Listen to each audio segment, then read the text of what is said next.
Welcome to our 5 on 5. Please welcome back Cliff Bentz, a former state senator and now Republican candidate for Congress. Welcome back. Good to see you. Happy to be here. So we're here today to talk about some breaking news here. Former Congressman Bob Smith endorsing you in this very tightly contested race.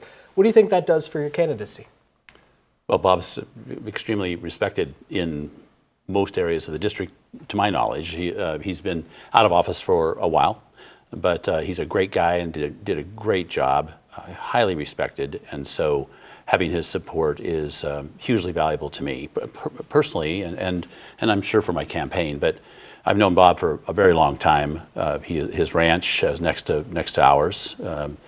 I knew him when I was, I think, around 18 when I first realized who he was, because I would be working on the ranch and I would see Bob, and so. It was at that time he was not yet a congressman. He was still in the legislature, so it was way back. But over the course of my years in office, I would ask him for advice and direction, and he would provide it. I know at one time I was telling him when I was still just practicing law, not yet running, and that I would run for the Senate, and he said, "No, you won't. You'll run for the House first." And I said, "Yes, I will, Congressman." So that's exactly what I did. And he basically was saying, you need to wait your turn, and you need to get the experience, you need to learn. And so I did. And he was very, very generous in sitting down and sharing with me his thinking on different issues. And that was some time ago.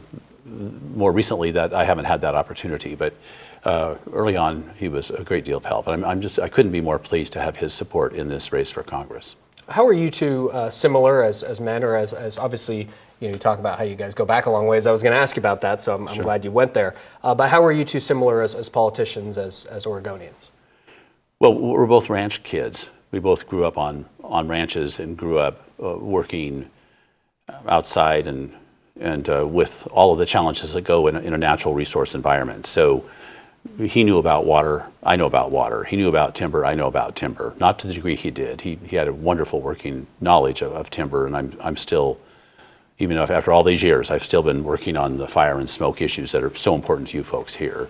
And then truth and straightforwardness and all of the really great elements, I think, of a credible politician Bob Smith enjoyed, and I've tried to copy those traits. I mean, he's a great role model when it comes to figuring out the issues and working really hard to do the right thing for his district, and I hope I've done the same.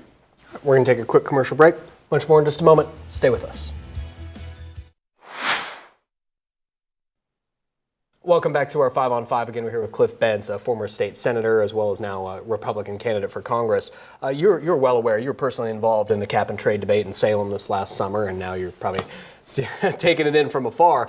What do you think the federal government needs to do if you're elected regarding climate change?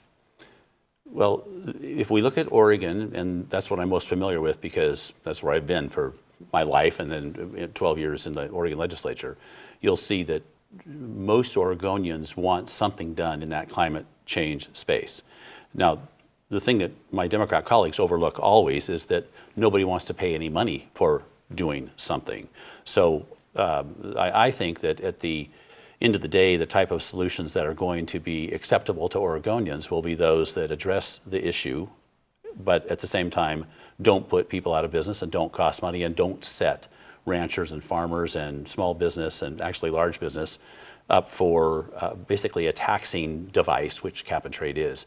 So this, we don't, I hope in Washington, D.C. adopt some sort of a program that it really is just a disguised way of taxing people under the excuse of climate.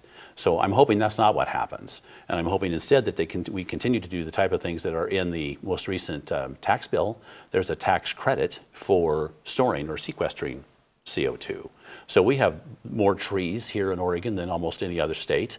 I haven't counted, but we have a lot of trees. Understood. And we should be using that type of resource as the way to address CO2. This topic is so complicated, I must say. we don't have enough time, but I would look forward to those discussions in Washington D.C. because I spent so much time learning about it. But we don't want to set up another tax that's ridiculous.